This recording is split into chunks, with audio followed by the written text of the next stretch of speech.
Alright, I am back with another Destiny 2 video, and I thought about writing this as an article today, but instead I'm going to do a little mini video rant here.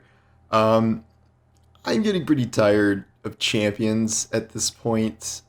This has been an issue that's come up from time to time in various ways, but especially now, I think. I brought this up kind of at the beginning of the season, but one of the things that I think the launch of the Witch Queen did so well was for its story missions, it did legendary campaign difficulty, which was a set difficulty above, but it did not feature champions. And one thing I immediately noticed about that is that it really opened things up for a wide range of loadouts in terms of what you could use, because no one was restricted to, X, Y, or Z thing from the seasonal artifact, because no one had the seasonal artifact yet, so there was no way to even do that. I think that taught us an accidental lesson that the game is actually kind of more fun and can be more challenging without the addition of champions. And at this point, we have had the same system for so long now. And granted, at least in this sense, we are now able to, what I would do before, we were unlimited in terms of things that could be capped. I would just automatically do everything in this first row. But really anything that is anti-champion, you should probably pick up just for maximum build diversity. But it's always the same thing. There is a series of primaries that are good against champions, and then there is one special or heavy, sometimes both, usually not both, weapon that becomes anti-champion for that season, and then they will have one or two things where it's your solar melee can stun unstoppables or something, but who the hell's running solar right now? And this one's a little better, void against overload. But in a season Risen with Witch Queen stuff, I've noticed that everything is very unstoppable heavy, because we have both unstoppable ogres and we have unstoppable abominations. Those are both rigged on the same model, in case you didn't know that.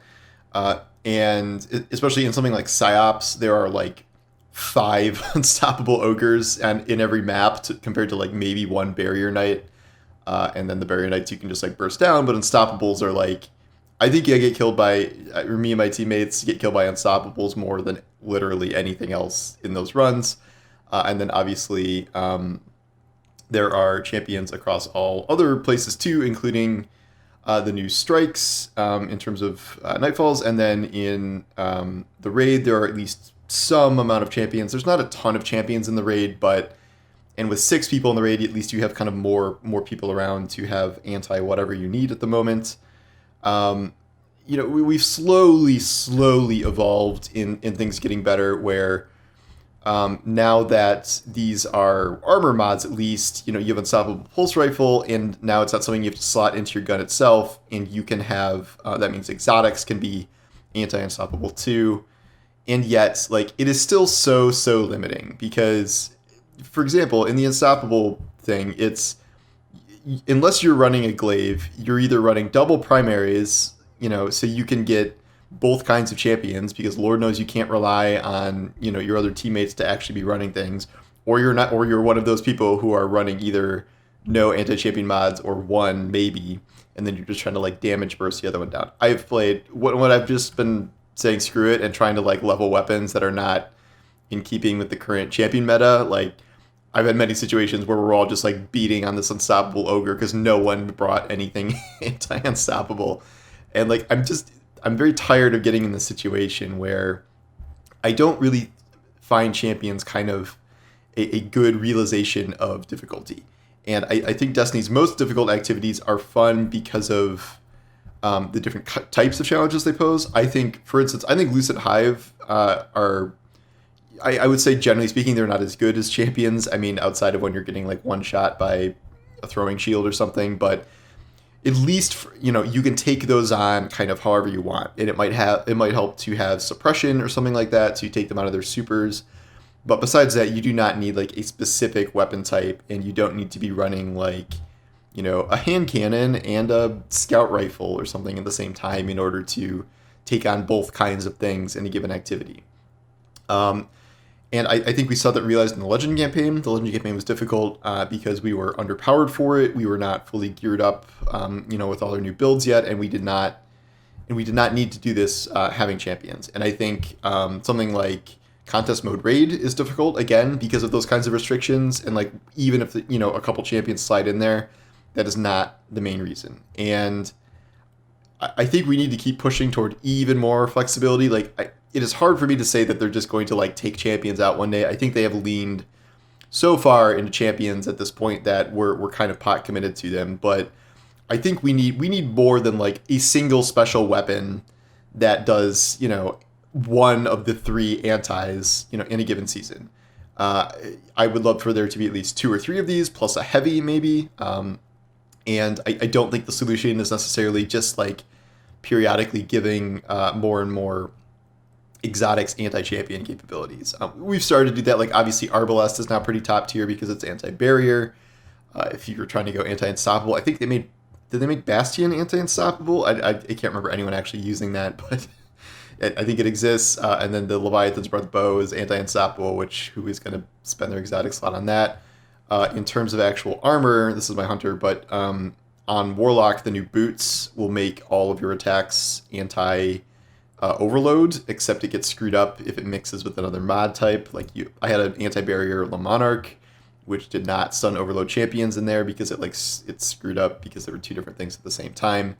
But I don't know if that's the solution either. And if it is, it's not really coming fast enough. It's like, okay, one armor exotic out of 30 are giving you anti-champion abilities.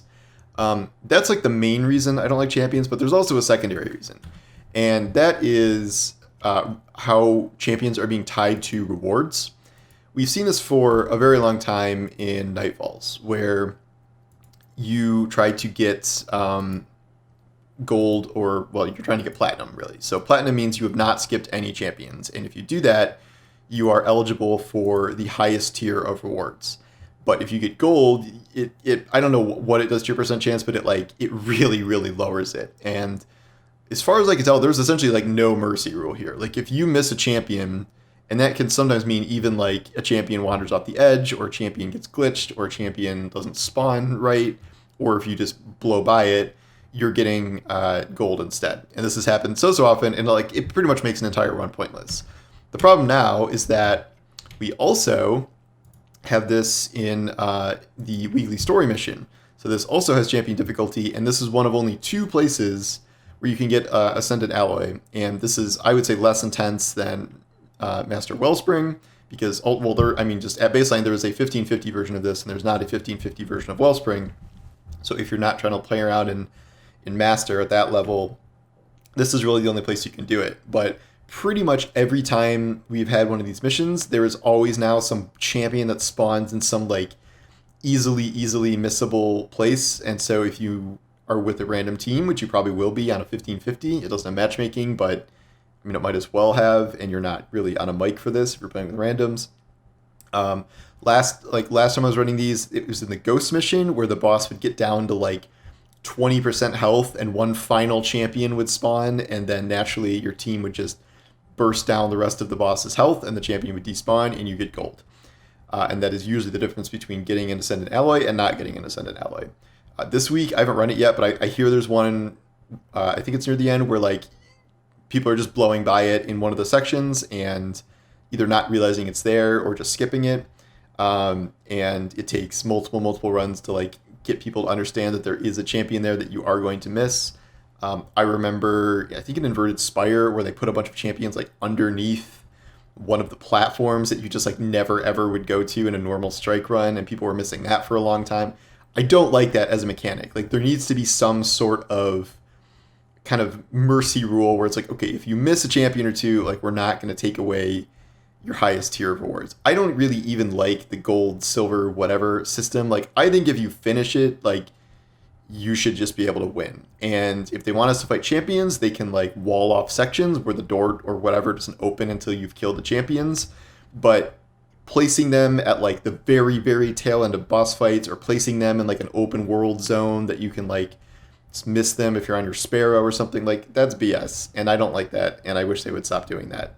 So I would just do away with that whole system altogether. I do not think champion scoring based on making the activity just totally pointless or making it actually have the at least potential to drop rewards. I do not think that is a good system. And this is something we've been dealing with forever in Nightfalls, but now we're seeing it with weekly story missions too. And it's almost even worse because champions are popping up in the most random of places. So I am really just kind of tired of how champion-centric everything is. I think we are getting to a point where maybe Bungie is realizing that set power levels and locked things like that are maybe a better way to provide difficulty than just jamming a bunch of champions in something. Although, we are still clearly in this mindset because, what's the first thing we did when we beat the story mission? Now we're playing story missions with a bunch of champions in them. And even though Legend difficulty didn't have them, and that was kind of a good lesson, that did not even extend to kind of the post-launch plans for the campaign. So those are my thoughts. I think champions have been overused and we are under-equipped to deal with them. They are directly counter to Bungie's kind of philosophy of build diversity. I like some things I like this being Season of the Glaive. I think that's cool. I think having Suppressing Glaive is great. Having all these cheap glaive mods and stuff is really fantastic. I liked, Season of the Fusion Rifle last time with the damage perks and things like that. And they also had their own anti-champion things, but that part I don't mind. I don't mind them herding us into certain types of weapons based on different bonuses, but I do not like the system of okay, here's half the types of primaries are getting, an anti-champion mod, and then one special out of all the special types and heavies in the game, that's getting a singular one. So you have to run a very weird, unoptimal loadout in a lot of these activities, or highly coordinate with your team so you make sure everything's covered. But in most matchmade stuff, that is not going to happen. So I think this still needs a lot of work. Even if we are kind of getting our options expanded, I don't think we are really anywhere we need to be yet. So anyway, those are my thoughts. Let me know what you think. I'm not sure how many super pro champion people that will be out there, but I guess we'll see. So anyway, thanks for watching, and I will talk to you guys later. Take care.